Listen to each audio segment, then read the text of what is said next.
Tom? Tom? Where are you? No answer. Where is that boy? When I find him, I'm going to... Aunt Polly looked under the bed. Then she opened the door and looked out into the garden. Tom! She heard something behind her. A small boy ran past, but Aunt Polly put out her hand and stopped him. Oh, there you are! And what's that in your pocket? Nothing, Aunt Polly. Nothing? It's an apple. I can see it. Now, listen, Tom. Those apples are not for you. And I... Oh, Aunt Polly! Quick! Behind you! So, Aunt Polly looked, and Tom was out in the house in a second. She laughed quietly. I never learn. I love that Tom, my dad's sister child. But he isn't an easy boy for an old lady. Well, it's Saturday tomorrow and there is no school. But it isn't going to be a holiday for Tom. Oh no, he's going to work tomorrow. Saturday was a beautiful day. It was summer and the sun was hot. And there were flowers in all the gardens. It was a day for everybody to be happy. Tom came out of his house with a brush and a big pot with white paint in his hand. He looked at the fence. It was 3 meters high and 30 meters long. He put his brush in the paint and painted some of the fence. He did it again. Then he stopped and looked at the fence, put down his brush and sat down. There were hours of work in front of him, and he was the unhappiest boy in the village. After 10 minutes, Tom had an idea, a wonderful idea. He took up the brush again and began work. He saw his friend, Joe Harper, in the street, but he didn't look at him. Joe had an apple in his hand. He came up to Tom and looked at the fence. I'm sorry, Tom. Tom said nothing. The paintbrush moved up and down. Working for your aunt? Said Joe. I'm going down to the river. I'm sorry you can't come with me. Tom put down his brush. You call this work? He said. Painting a fence, said Joe. Of course it's work. Perhaps it is, and perhaps it isn't. But I like it, said Tom. I can go to the river any day. I can't paint the fence very often. Joe watched Tom for about 5 minutes. Tom painted very slowly and carefully. He often stopped, moved back from the fence, and looked at his work with a smile. Joe began to get very interested and said, Tom, can I paint a little? Tom thought for a second. I'm sorry, Joe. You see, my aunt wants me to do it because I'm good at painting. My brother Sid wanted to paint too, but she said no. Oh, Tom, just a little. I'm good at painting too. Hey, do you want some of my apple? No, Joe, I can't. Okay, you can have all my apple. Tom gave Joe the brush. He didn't smile, but for the first time that day he was a very happy boy. He sat down and ate Joe's apple. Very smart boy. What do you think about it? More friends came to laugh at Tom. But soon they all wanted to paint too. By the afternoon, Tom had 3 balls, an old knife, a cat with one eye, an old blue bottle, and a lot of other exciting things. He was the richest boy in St. Petersburg, and the fence, all 30 meters of it, was a beautiful white. He went back to the house. "Aunt Polly, can I go and play now?" Aunt Polly came out of the house to look. When she saw a beautiful white fence, she was very pleased. She took Tom into the house and gave him an apple. "Well, you can go and play, but don't come home late." Tom quickly took a second apple and ran off. On Monday morning, Tom didn't want to go to school, but Aunt Polly got him out of bed and then out of the house. In the street near the school, he met his friend, Huckleberry Finn. Huck had no mother, and his father drank whiskey all the time. So Huck lived in the streets. He didn't go to school. He was always dirty and he never had a new shirt. But he was happy. The mothers of St. Petersburg didn't like Huck, but Tom and his friends did. "Hello, Huck," said Tom. "What have you got there?" "A dead cat." "What are you going to do with it?" asked Tom. "I'm going to take it to the graveyard tonight," Huck said. "At midnight. A dead cat can call ghosts out of their graves." "I never heard that," said Tom. "Is it true?"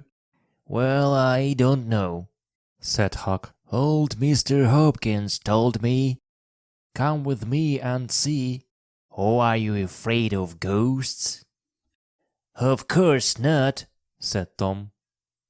"Come and mew for me at my window at 11 o'clock.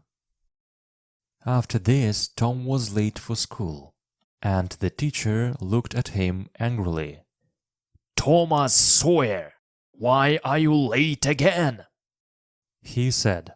Tom began to speak and then stopped. There was a new girl in the schoolroom.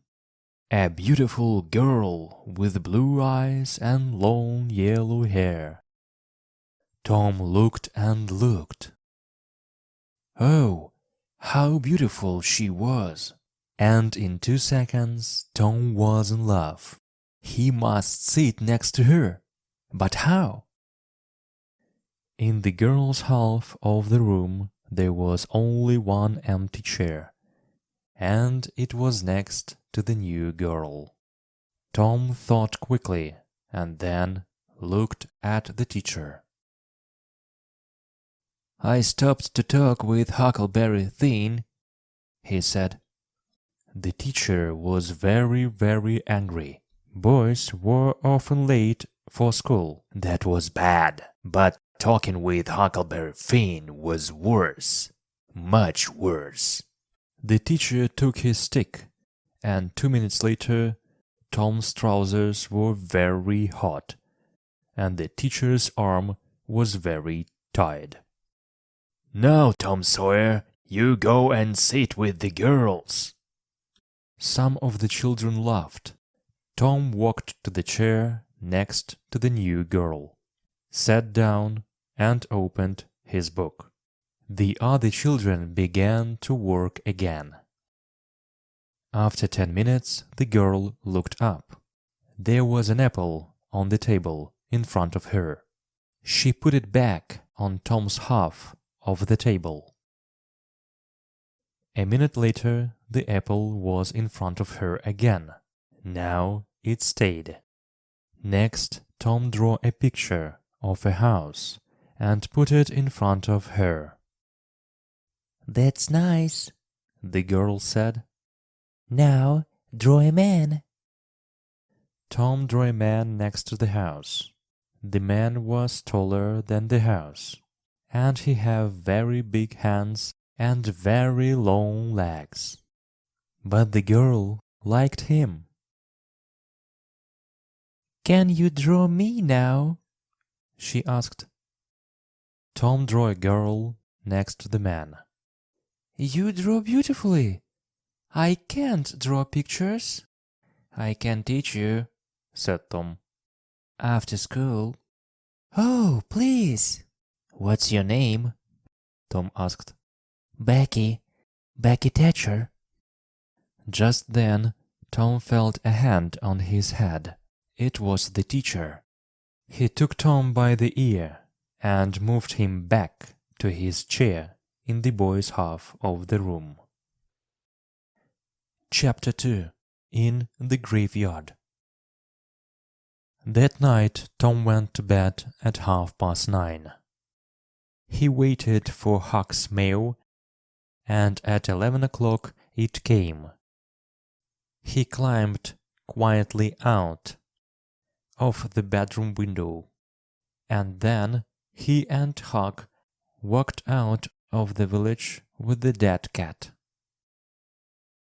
The graveyard was on a hill, about a mile from St. Petersburg. When the boys got there, they put the dead cat on a grave and sat down behind some trees. They waited and waited. It was very dark and very quiet. "Do you see that new grave there?" whispered Huck.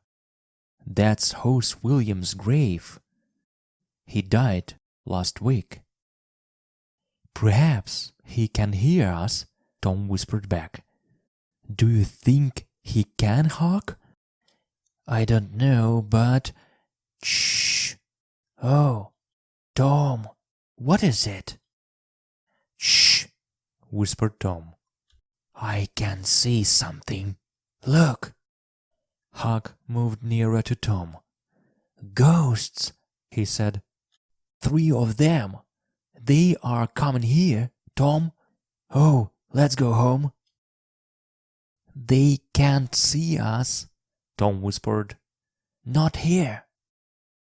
"Ghosts can see through trees," said Huck unhappily.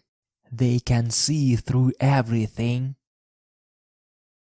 The ghost moved quietly through the graveyard and came nearer to the trees. Huck and Tom watched, very afraid. Then, after a minute, Huck said, "Tom, they are not ghosts. That's Muff Potter." "So it is, and that's Injun Joe. And the other man is Dr. Robinson. What are they doing here?" "They are grave robbers, Tom. They are going to rob a grave. My father told me about it. The doctor wants a dead body. You see?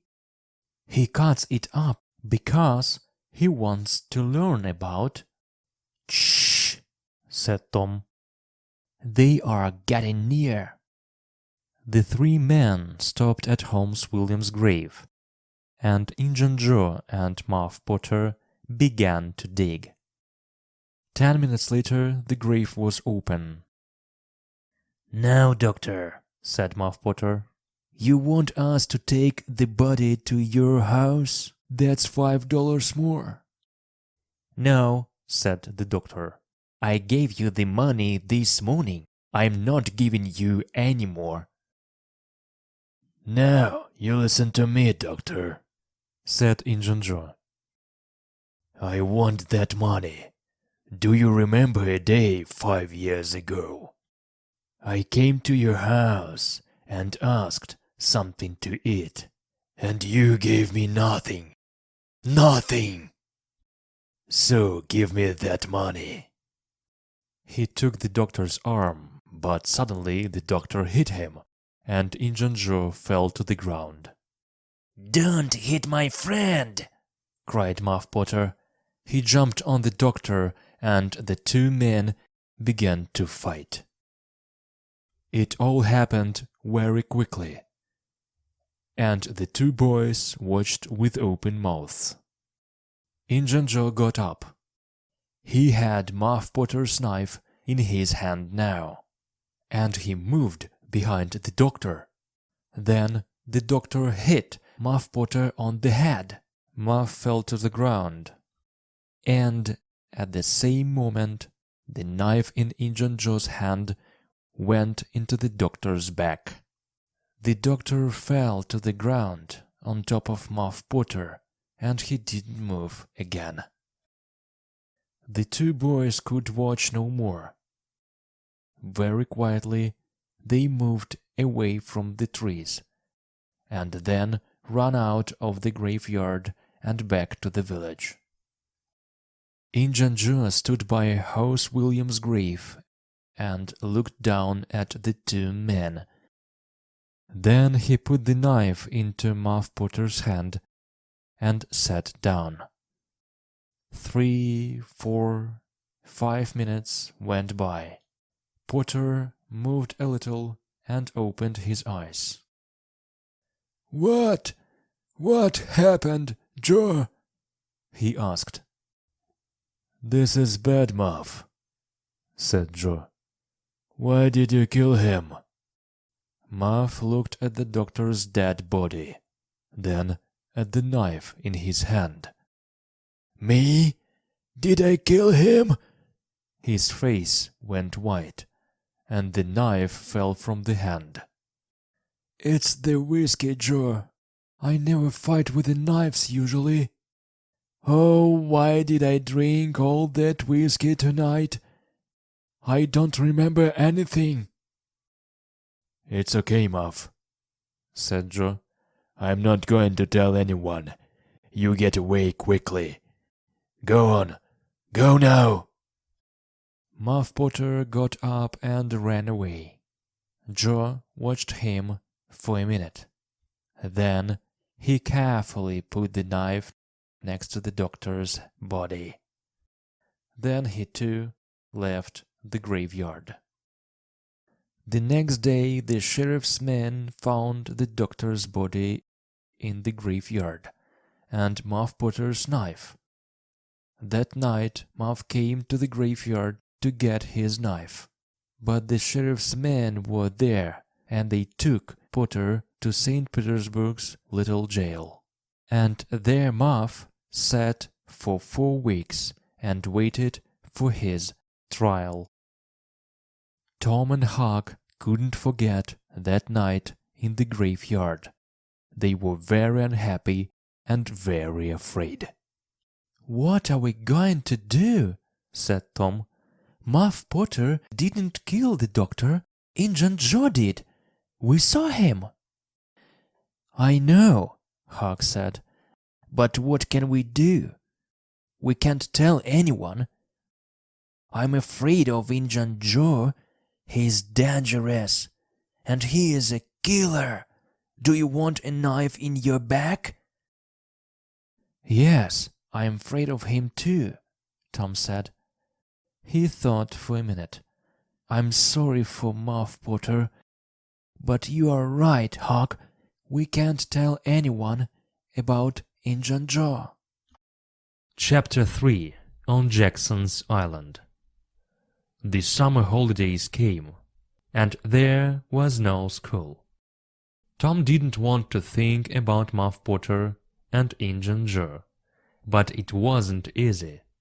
At night, when he was in bed, he saw Injun Joe's face in the dark, and he couldn't sleep, but he couldn't talk to anyone about it.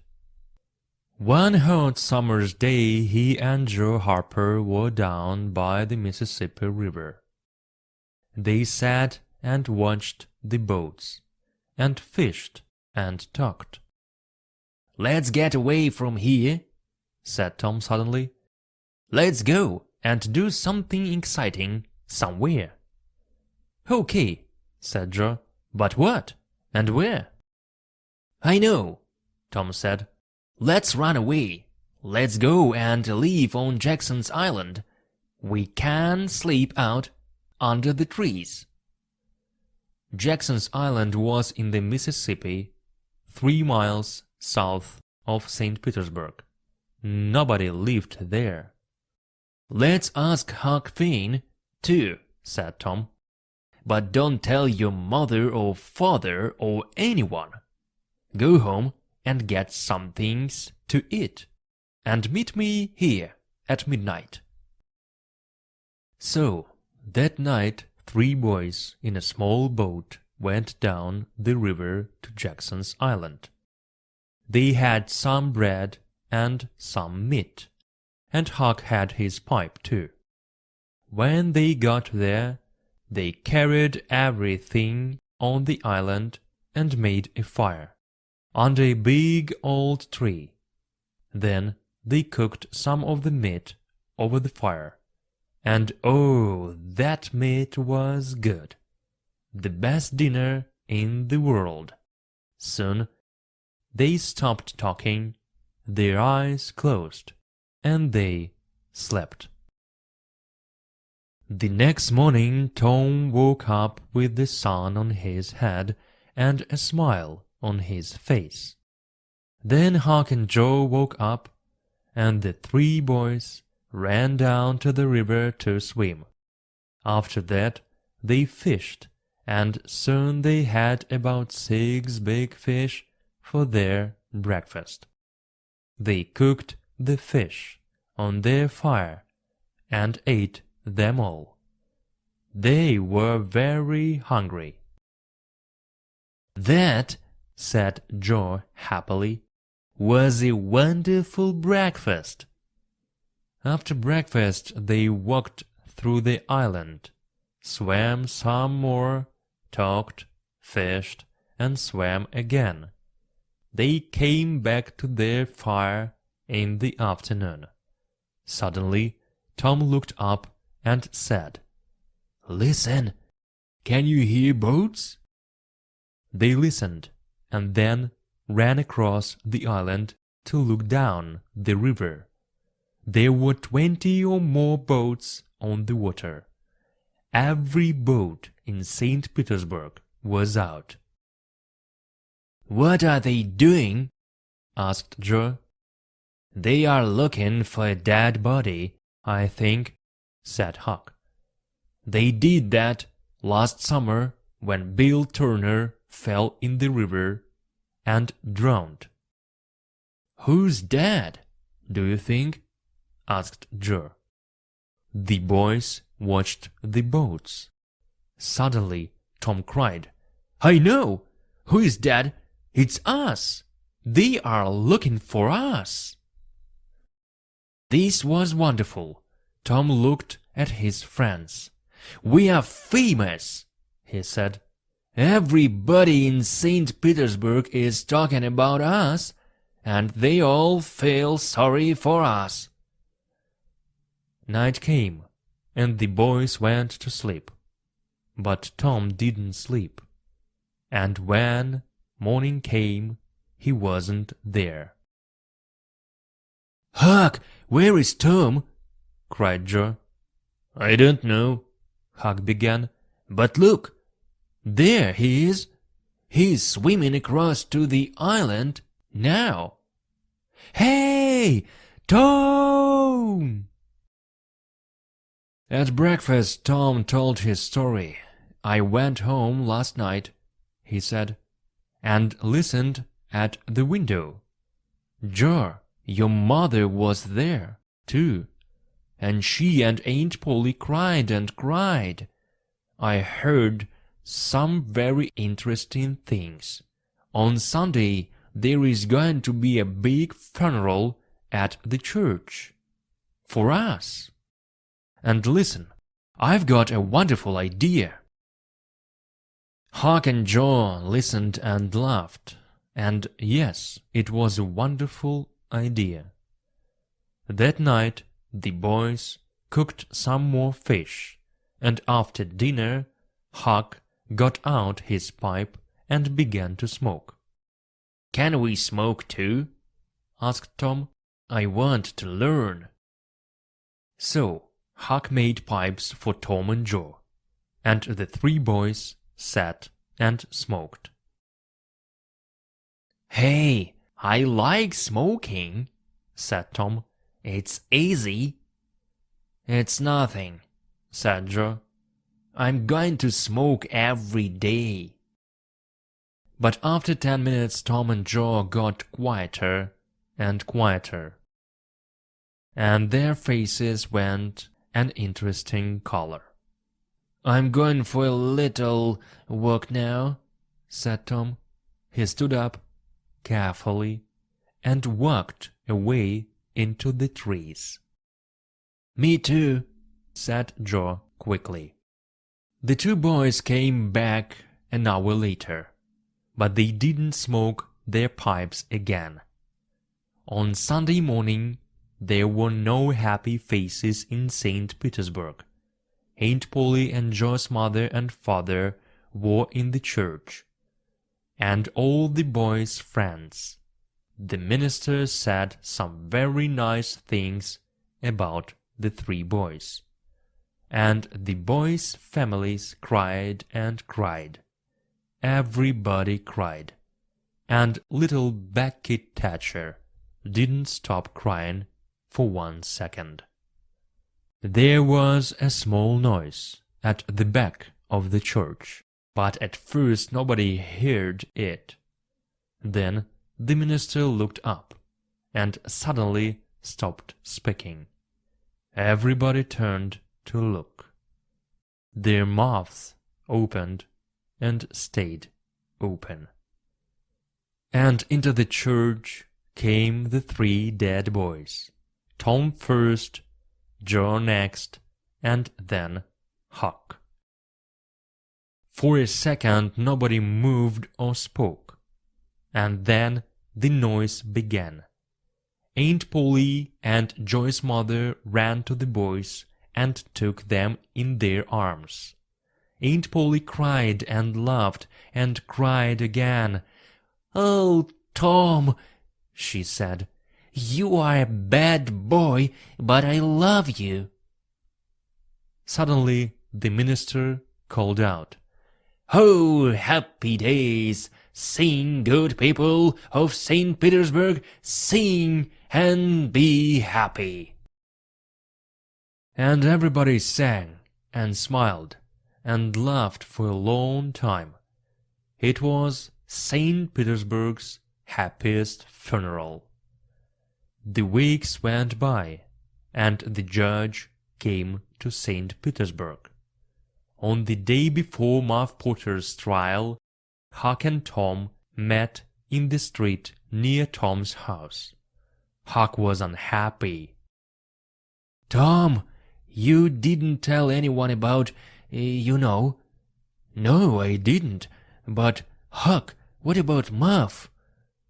People are saying he's the killer, and he's going to die." "But we can't tell anyone about Injun Joe," said Huck. "I don't want to die, too. Do you?" No, Tom didn't want to die, but he couldn't forget Muff Potter's face in the jail. Old, tired, and unhappy. And Injun Joe was a free man. It wasn't right. That night Tom came home late, and very excited. He could not sleep for 2 or 3 hours. The next morning all the village was at Muff Potter's trial. Injun Joe was there too. Muff waited, a tired old man with a dirty face. The judge began the trial. Questions, questions, questions, answers, answers, answers, and the answers were all bad for Muff Potter. "Yes, I found the knife in the graveyard, next to the Dr. Robinson's body." "Yes, that's Muff Potter's knife. He always carries it." "Yes, I saw Muff Potter in the village that afternoon. He had the knife with him then." Muff Potter began to look more and more unhappy. Then the judge said, "Call Thomas Sawyer." St. Petersburg sat up. What did young Tom Sawyer know? Everybody looked at him and waited. "Thomas Sawyer, where were you on the 17th of June at the hour of midnight?" "In the graveyard." "Why?" "I went there to see ghosts with a dead cat." St. Petersburg laughed, and the judge looked angry. "And where were you in the graveyard, Thomas?" "Behind the trees near House William's grave." Injun Joe's face suddenly went white. "Now, my boy," said the judge, "tell us your story." And so Tom told his story, and St. Petersburg sat and listened to him with open mouth. "And then Muff Potter fell, and Injun Joe jumped with the knife, and crash! Injun Joe jumped through the window, and was out and away in a second." St. Petersburg loved Tom for a week, but Tom was not happy. Injun Joe was not in jail, and he was a dangerous man. Tom slept badly for weeks. The slowly summer days went by. Injun Joe didn't come back to St. Petersburg, and Tom began to forget. Chapter 4. Treasure. There is a time in every boy's life when he wants to go and dig for treasure. And that time came for Tom. So, one hot summer's day, he went to find Huck. Huck liked the idea of treasure. "Where are we going to dig?" he asked. "An old dead tree is best." "Who puts the treasure under old trees?" "Robbers," said Tom. "and then they go away, or they forget to come back for the treasure." "There is a dead tree off Cardiff Hill," said Huck. "Let's go there. I've got an old pick and shovel." It was 3 miles to the old tree, and the boys arrived tired and hot. They dug for an hour or two, but they didn't find any treasure. Then they stopped, and Tom looked down at an old house at the foot of the hill. "Hey, look," he said. "Nobody lives in that old house. Let's go there. Old houses are always good for treasure." "Good for ghosts, too," said Huck. They took the pick and shovel with them, went down the hill and into the old house. They looked in all the rooms downstairs, and then went upstairs. But there was no treasure, and no ghosts. Then they heard a noise. "Shh!" said Tom suddenly. "What's that?" "Ghosts!" whispered Huck. There were holes in the floor, and through them the boys could see into the rooms downstairs. "No," Tom whispered. "It's 2 men. One is the old Spinnard. He came to live in the village last week. I don't know the other man. Shh! Let's listen to them." The 2 men sat down on the floor. The Spinnard had a green hat and long white hair. The other man was small and dark. He took out a bag and began to open it. "It's hot in here," the Spaniard said. He took off his green hat, and then he took off his long white hair. "Tom," Huck whispered upstairs, "that's Injun Joe." "We took $650 when we robbed that house," said the second man. He took some money out of the bag. "We can take $50 with us now. What are we going to do with the 600? "Leave it here," said Injun Joe. "We can come back and get it next week. Here, give me the bag."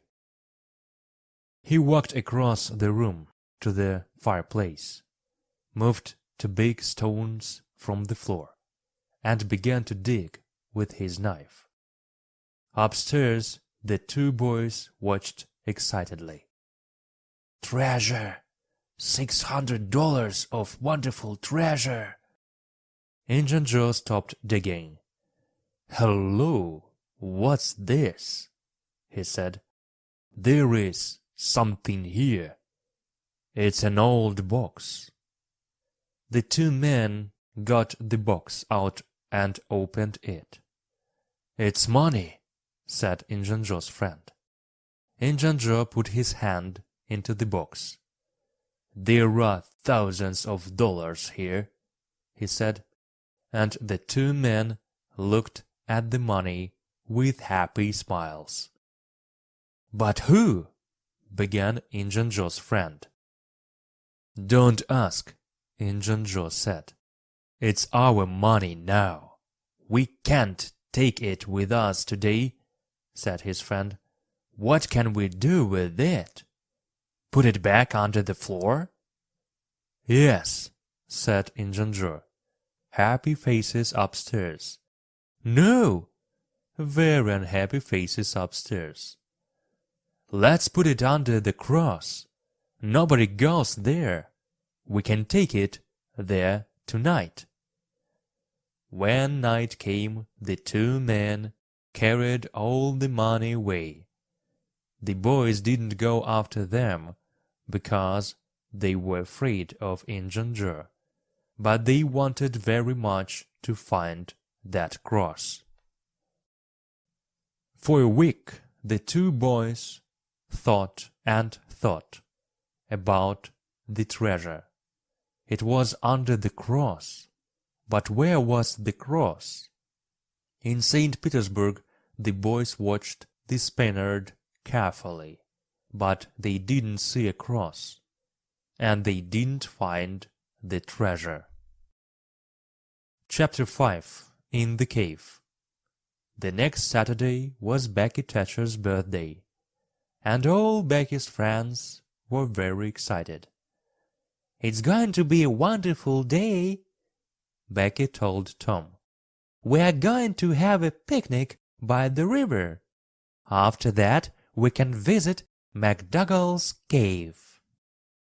So in the morning a big boat took Becky, Tom, and all their friends down the river.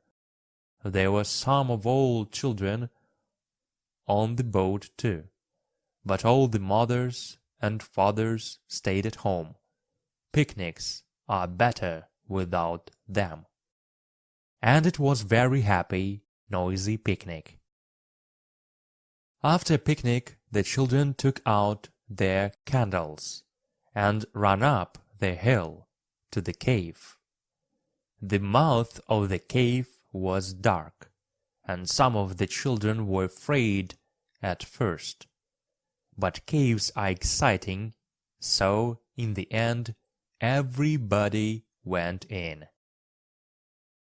McDowell's Cave was very, very big, with hundreds of tunnels and rooms. The tunnels went up, down, and into the hill for miles. You could walk for days in McDowell's Cave.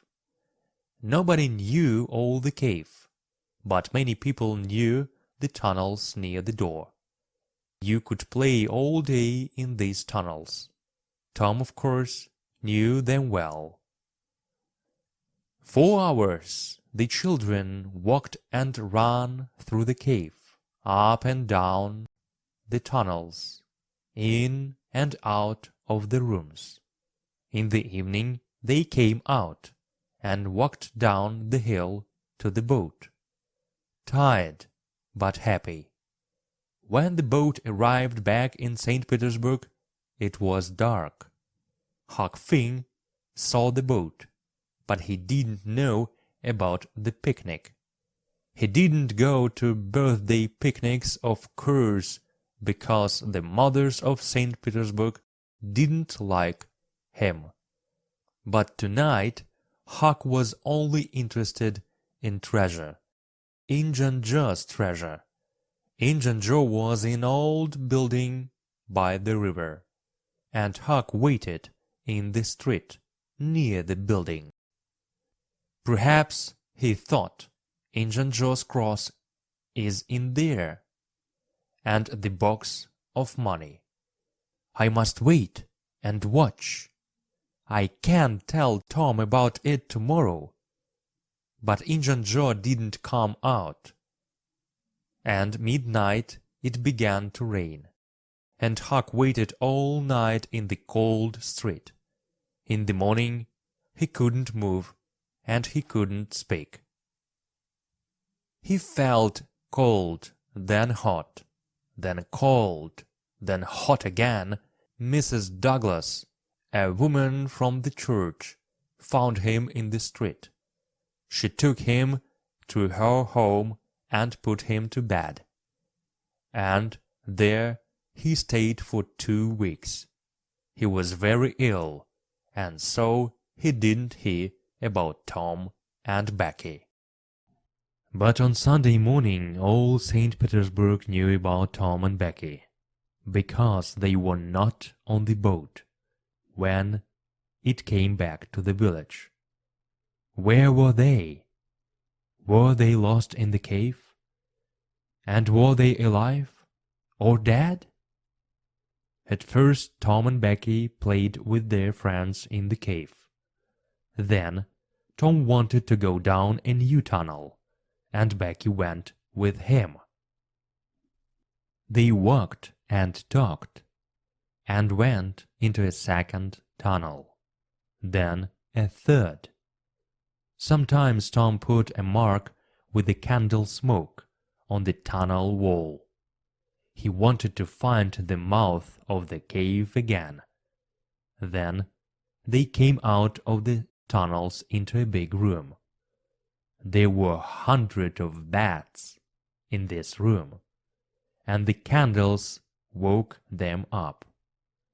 Tom took back his hand, and they ran into the nearest tunnel, with the bats behind them. But one of bat hid back his candle, and it went out. The children ran and ran through the tunnels, and at last they got away from the bats. They stopped and sat down. Suddenly it was very, very quiet. "Where are we now, Tom?" Becky whispered, afraid. "I don't know," said Tom. "I think it's time to go back, but we can't go through that big room because of the bats. Let's go down this tunnel." They went down one tunnel, then a second, a third, a fourth. Then they wanted to find the big room with the bats again, but they couldn't. Becky began to cry. "Tom, we can't get out. We're lost, Tom. We're lost." They walked and walked. When they were tired, they sat down, then they got up and walked again. Time went by. Was it day or night? They didn't know. Then Tom wanted to find water. They had nothing to eat, and they must have something to drink. They found a very small river, and sat down next to it. "Becky," said Tom, "we must stay here, near this river. This is our last candle and—" He didn't finish, but Becky understood. "Tom." "Yes, Becky." "Are they going to come and look for us?" "Of course, when the boat gets to St. Petersburg." "But how can they find us in these hundreds of tunnels?" "Oh, Tom, Tom, we're going to die in here." Becky began to cry again. Then the candle went out and the two children were in the dark. They sat for hours and hours. They slept a little, then woke up, then slept again. Was it Sunday now, or Monday? Suddenly Tom sat up. "Listen, somebody's calling." The two children listened. They heard it again. A little nearer. They called back. Then they began to walk down the tunnel in the dark, with their hands on the wall. They stopped and listened again. But now they couldn't hear anything. Slowly they went back to their river. They slept again and woke up very, very hungry. "Perhaps it's Tuesday now," Tom thought. "What can I do? I must do something." Then he had an idea. "Becky, listen, I've got a long string in my pocket. I can go down some of the small tunnels and get back to you with the string. You wait here."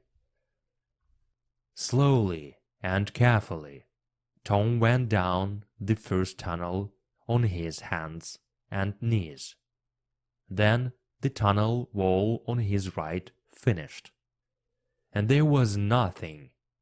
Tom put out his hand to feel the floor, and just then, away to his right, he saw a hand with the candle.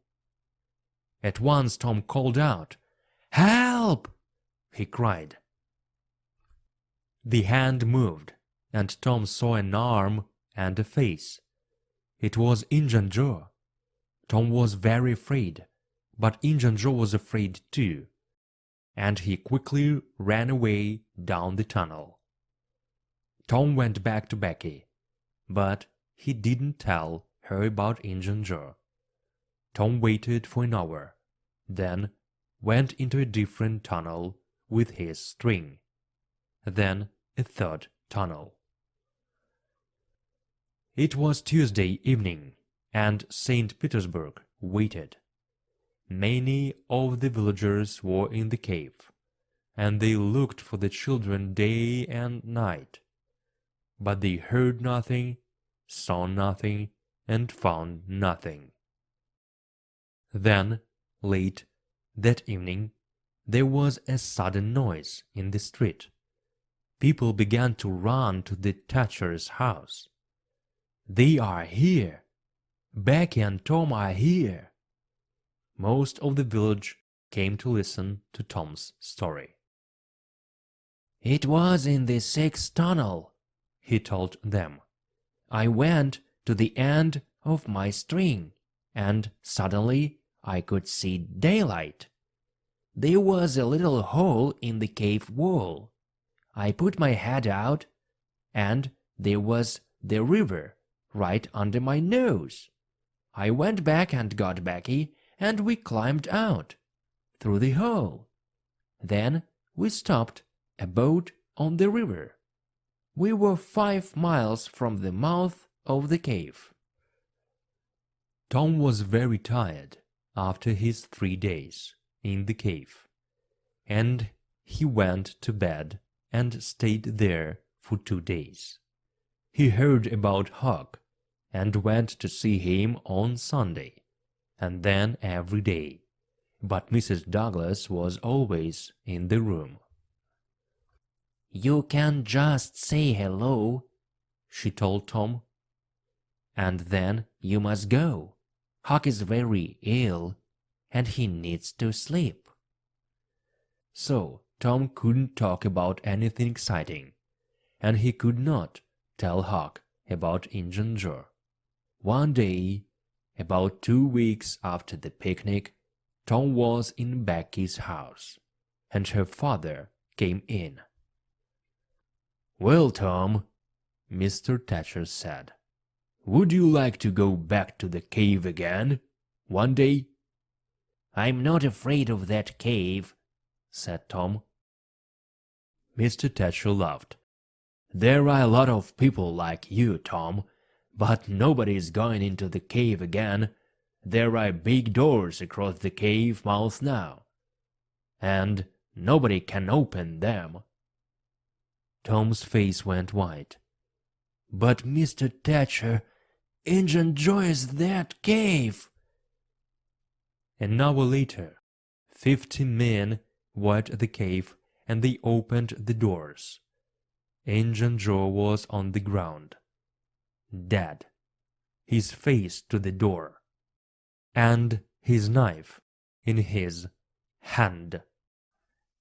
Chapter 6. Under the Cross. The day after Injun Joe's funeral, Huck was out of bed. He and Tom walked slowly out of the village. They had a good, long talk, and Huck heard all about the picnic, the cave, and Injun Joe. "We are never going to find the money now," said Huck. "Huck," said Tom, "the money isn't in St. Petersburg. It's in the cave. I know it is." "Why was Injun Joe in the cave?" "Because he took the box of money there, right?" Huck looked excited. "Say that again, Tom." "The money is in the cave, and we can get to it easily. Let's go there now. I've got some candles and a long string. We can take a boat and put it back later." 20 minutes later, the boys were in a boat on the Mississippi. They went 8 miles down the river, and then Tom stopped by some small trees. "Here we are," he said. Tom's hole was just behind the trees. Tom took a candle and climbed in. Huck climbed in after him. "Injun Joe never found this hole," said Tom, "or he did find it and couldn't get through it. It's very small." The boys went carefully through the tunnels with their string. Then Tom stopped. "I saw Injun Joe about here," he said. "And look, Huck, there is the cross." There was a big smoke cross on the tunnel wall. The boys looked up and down the tunnel, but there was no box of money. "Injun Joe said under the cross," said Tom. "Perhaps it's under the ground. Look, we can move these stones." The boys took their knives and began to dig by the tunnel wall. Very soon they found a second, smaller tunnel under the wall. They climbed down into it and came into a small room. There was a bed, 2 whiskey bottles, some old shoes, and the box of money. When somebody finds treasure, everybody hears about it very quickly. The 2 boys carried the box through the village, and when they got to Aunt Polly's house, half the village was with them, everybody went into the house.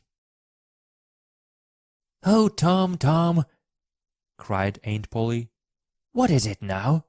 And what have you got there?" Tom put the box on the table and opened it. There were $12,000 in that box, and suddenly Tom Sawyer and Huckleberry Finn were the richest people in St. Petersburg. Дорогие друзья, я вас хочу поздравить. Вы можете себе записать еще одну книгу в вашу воображаемую полочку, которую вы прочитали на английском языке. Прочитали, разобрали, осознали, записали какую-то часть новых слов, предложений и словосочетаний себе в блокноты, и я надеюсь, вы сможете теперь полностью ее проработать, возможно, повторно, кто достаточно усердно работает над своим результатом. Друзья мои, спасибо вам за ваше внимание, и как всегда, be happy, be intelligent, be free, be alive. See you soon, see you tomorrow, see you next time. Bye bye, my friends.